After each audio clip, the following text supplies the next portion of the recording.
నమస్కారం. మను కథలకు స్వాగతం. ఇప్పుడు మనం రాంపర్తి వెంకట సత్యనారాయణ గారు రచించిన చంద్రి అనే ఒక చక్కటి కథను విందామండి. ఈ కథ ప్రజాశక్తి ఆదివారం 20 నవంబర్ 25న ప్రచురింపబడిందండి. ఈ కథలోకి వెళ్తున్నానండి. సికింద్రాబాద్ రైల్వే స్టేషన్ కిక్కిరిసిపోయి ఉంది.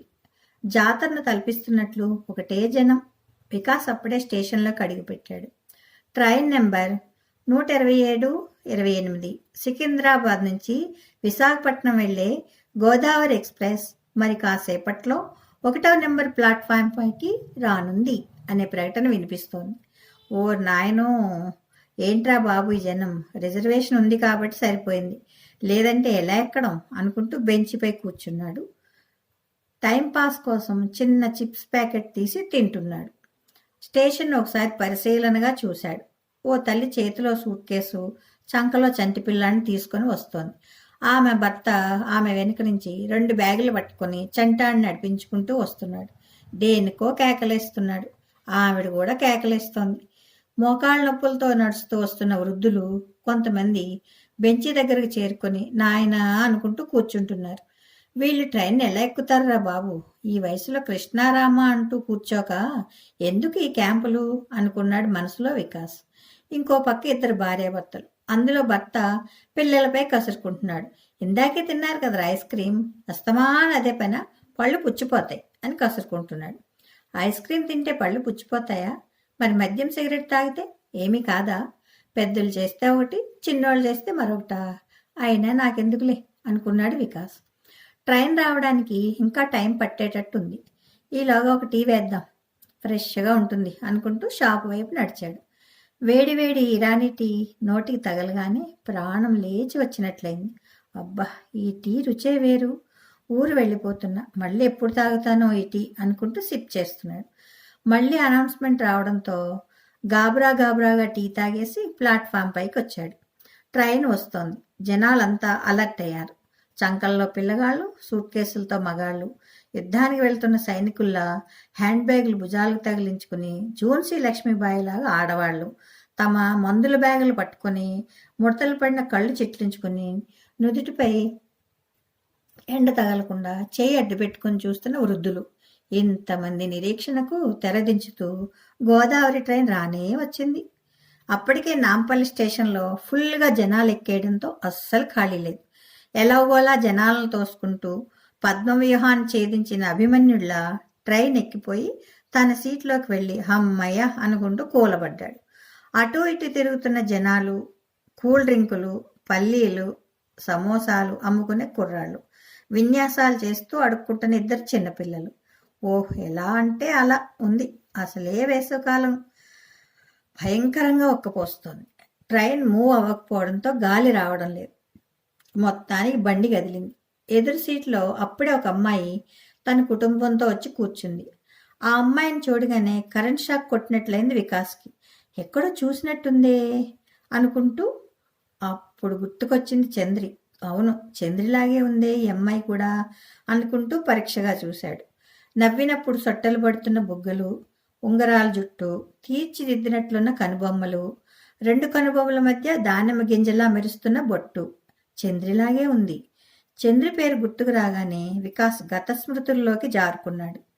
అప్పుడు తాను ఇంటర్ పూర్తయి డిగ్రీ చదువుతుండేవాడు. వాళ్ళది ఆ ఊరిలో మోతుబర్ల కుటుంబం కాబట్టి కాస్త గౌరవం పాళ్ళు ఎక్కువే ఇచ్చేవారు. వికాస్ వాళ్ళకి పొలాలు కూడా ఎక్కువే ఉన్నాయి. వాళ్ళ పొలాలు కౌలుకు తీసుకొని కొంతమంది రైతులు జీవనం సాగించేవారు. అలా తీసుకున్న వాళ్ళలో రాముడు కూడా ఒకడు. ఆ రాముడు కూతురే చంద్రి. చంద్రి పేరుకు తగ్గట్టుగా చూడ చక్కగా ఉండేది. కోటేరు వేసినట్టుండే ముక్కు, విశాలమైన నుదురు, ఆకర్షించే చెక్కిళ్ళు, శంఖం లాంటి మెడ, తీర్చిదిద్దినట్టుండే కనుబొమ్మలు. ఒకసారి చూస్తే మళ్ళీ మళ్ళీ చూడాలనిపించేంత అందం ఆమె సొంతం. రోజు పొలానికి వచ్చేది. అక్కడ అలా మొదలైన పరిచయం తనపై ఇష్టంగా ప్రేమగా మారింది. గలగలా మాట్లాడుతుండేది. కల్మషం లేని నవ్వు, బాబుగారు అంటూ ఆప్యాయంగా పిలిచే పిలుపు. తన కోసం రోజు పొలానికి వెళ్ళేవాడు.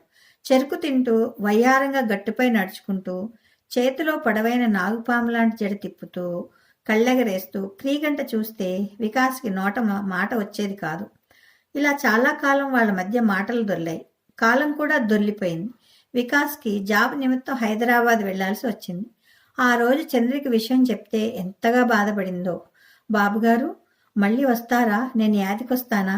మీరు వెళ్ళడానికి వీల్లేదు అంటూ చిన్నపిల్లలా మారాం చేసింది. ఆమెకు నచ్చ చెప్పి మొత్తానికి హైదరాబాద్ బయలుదేరాడు. ఇంచుమించు సంవత్సరం తర్వాత ఇప్పుడు మళ్ళీ సొంత ఊరికి వెడుతున్నాడు. వేడివేడిగా టీ, హే గరం ఛాయ్ అంటున్న పిలుపుతో ఉలిక్కిపడి లేచాడు. విజయవాడ స్టేషన్ వచ్చింది. కాస్త మొహం కడుక్కొని డిన్నర్ పూర్తి చేశాడు. కిటికీలోంచి చల్లని గాలి వీస్తోంది. వెన్నెల వెలుగులో ట్రాక్ పక్కన ఉన్న చెట్లు, పొలాలు బాగా కనిపిస్తున్నాయి. మిణుగురులు ఎగురుతూ భలే కాంతులు ప్రసరింపజేస్తున్నాయి. ఆ చల్లగాలికి వికాస్కి నిద్ర పట్టేసింది. సమయం ఉదయం 6:30 గంటలయ్యింది. విశాఖపట్నం స్టేషన్ వచ్చేసింది. అమ్మో అనుకుంటూ గబగబా దిగాడు. స్టేషన్ బయటకు రాగానే ఆటో వాలాలు చుట్టుముట్టి సెలబ్రిటీ దగ్గర ఇంటర్వ్యూ తీసుకున్నట్టు పోగుపడ్డారు. సార్ కాంప్లెక్స్ అంటూ షేరింగ్ ఆటో ఎక్కి కాంప్లెక్స్కు వచ్చి వాళ్ళ ఊరు వెళ్లే బస్సు కోసం వెయిట్ చేస్తూ కూర్చున్నాడు. వాళ్ళ ఊరికి ఒక్కటే బస్సు. అది దాటితే మరి బస్సు లేదు. ఎట్టకేలకు బస్సు వచ్చింది. బస్సు ఖాళీ అయిన తర్వాత ఎక్కి కిటికీ పక్కన కూర్చున్నాడు. మళ్ళీ ఆలోచనలు చంద్రుని మీదకి పోయాయి. ఒట్టి అల్లరి పిల్ల, చిన్నతనం, చిలిపితనం, అమాయకత్వం కలగలిసిన అమ్మాయి. ఆ రోజు తాను హైదరాబాద్ వెళ్తుంటే ఎంత బాధపడిందో. ఇలా ఆలోచనలో ఉండగానే బస్సు కుదిపినకు తెలియవచ్చింది. బాబు శేషాపురం వచ్చింది, దిగండి అని కండక్టర్ చెప్పడంతో బస్సు దిగాడు. దాదాపు సంవత్సరం తర్వాత సొంత ఊర్లో అడుగుపెట్టడంతో ఊరంతా కొత్తగా కనిపిస్తోంది. పంచాయతీ ఆఫీసు, మర్రిచెట్టు కింద రచ్చబండ, రోడ్డుకి ఇరువైపులా తురాయి చెట్లు, రోడ్డుపై ఎర్రటి పూలు రాల్చి రెడ్ కార్పెట్ వేసినట్టుగా ఉంది. బాబు బాగున్నారా? ఇప్పుడే రావడమా అంటూ తొలి పలకరింపు మొదలైంది. ఇంటికి వెళ్లే వరకు దారి పొడవునా పలకరింపులే.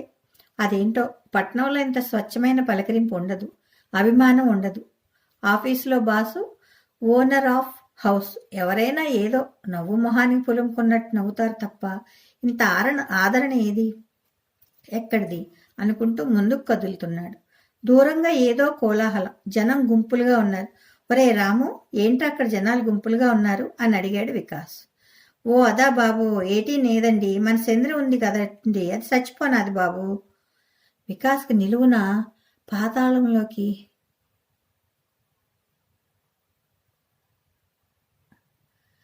జారిపోతున్నట్టుగా ఉంది. ఎవరో బలవంతంగా తోసేసినట్టుంది. తమాయించుకుని ఏంటి చంద్ర, ఏంట్రా నువ్వనేది అడిగాడు. అదే నిజమే బాబు, నిన్న రాత్రి పురుగుల మందు తాగేసినది ఎర్రిబాగుల్ది. దానికి మనవు చేద్దాం అనుకున్నాడు వాళ్ళయ్య. ఈలోగా ఇలా జరిగినది. ఏడ్ చేస్తాం బాబు అంటూ నెట్టూర్చాడు. వడివడిగా ఇంటికి వెళ్ళి కాళ్ళు చేతులు కడుక్కొని లోనికి వెళ్ళాడు. అమ్మ నాన్న ఆప్యాయంగా పలకరించారు. ఏరా బాగున్నావా అంటూ. కాసేపటి తర్వాత వికాస్ వాళ్ళ నాన్న పరంధామయ్య వికాస్ని కేకేసి, ఒరే వికాస్, ఒకసారి రాముడు కూతురు చనిపోయిందంట, వెళ్ళి పరామర్శించి వచ్చేయరా అంటూ పురపాయించాడు. ఈలోగా వికాస్ వాళ్ళమ్మ వసారాల్లోకి వచ్చి, అయ్యో అదేంటండి, వాడింకా వచ్చి పట్టుమని 10 నిమిషాలైనా కాలేదు, చావింటికి పంపుతారా వాడిని అంటూ నిలదీసింది. వికాస్ కలుగు చేసుకుని, అమ్మ కష్టం వచ్చినప్పుడే ఎవరికైనా వెళ్ళి ఓదార్చాలి, వెంటనే వెళ్ళాలి, పర్వాలేదు, నేను అట్నుంచి వచ్చిన తర్వాత తింటాను అంటూ జోళ్లు వేసుకుని బయటికి వడివడిగా వెళ్ళాడు.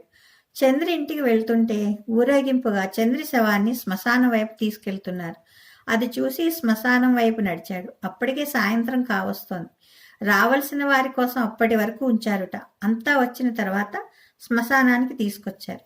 పాడి మీద చంద్రి, నా చంద్రి, నాతో కలిసి 7 అడుగులు నడవాల్సిన చంద్రి నాకు అందనంత దూరానికి వెళ్ళిపోయింది అని మనసులో అనుకుంటున్నాడు వికాస్. కొత్త చీర కట్టారు, పువ్వులు పెట్టారు, నుదుటిన పెద్ద కుంకుమ బొట్టు పెట్టారు. అడుగులో అడుగు వేసుకుంటూ కాస్త దగ్గరికి వెళ్ళాడు. రాము చూశాడు. బాబుగారు, అంతా అయిపోయింది బాబు అని ఏడుస్తున్నాడు రాము. రాముడు, అసలేం జరిగింది, నాకేం పాలుపోవడం లేదు అని చిన్నగా అడిగాడు. రాముడు ఏడుపు ఆపుకుంటూ, మనువు చేద్దామని ఓ సంబంధం తీసుకొచ్చినా బాబు, దాని మనసులో ఎవరో ఉన్నారంట, ఆ విషయం నాకు తెలీదు, దాంతో ఇలా బలంతో సావు చచ్చినది నా బాబు అంటూ కింద చతికిలబడి నెత్తి బాదుకుంటూ ఏడుస్తున్నాడు. చంద్రి మొహం పసుపు రాయడంతో మరింత పచ్చని ఛాయతో మెరుస్తోంది. తనను చూసి చిరునవ్వు నవ్వుతున్నట్లు కనిపిస్తోంది. లోపల కుళ్ళి కుళ్ళి ఏడుస్తున్నాడు వికాస్. బయటపడితే బాగోదని కంట్రోల్ చేసుకుంటున్నాడు. చంద్రి తలవైపు వెనుకగా కొబ్బరి చెట్లు ఉన్నాయి. వాటి మధ్య నుంచి సూర్యుడు అస్తమిస్తున్నాడు. వికాస్ చంద్రి కాళ్ల వైపు ఉన్నాడు. అక్కడి నుంచి చూస్తే పచ్చని ఆ మోంపై సూర్యుడు నుదుటి మీద బొట్టులా ఎర్రగా కనిపిస్తున్నాడు. తను ఎప్పటికీ అస్తమించదు. ప్రతి ఉదయం సూర్యోదయంలో మళ్ళీ తిరిగి వస్తుంది అని చెప్పినట్టు భారంగా ఉంది. భారమైన మనసుతో వికాస్ వెనుతిరిగాడు. చంద్రి చితిమంటల నుండి వచ్చిన పొగమేఘాలు గాలితో పాటు వచ్చి వికాసం చుట్టుముట్టాయి. వెళ్ళిపోతున్నావా అన్నట్లుగా. కథ సమాప్తం. ఏంటంటే చాలా విషాదంగా ఉంది. కథ మీకు నచ్చితే లైక్ చేయండి, షేర్ చేయండి, కామెంట్స్ చేయండి ప్లీజ్. కథ బాగుందని బాగాలేదనో ఏదో ఒకటి ఒక కామెంట్ అయితే పెట్టండి ప్లీజ్. తర్వాత సబ్స్క్రైబ్ చేసుకొని నన్ను ఎంకరేజ్ చేయండి. ఉంటానండి. ప్రేమతో మీ మను.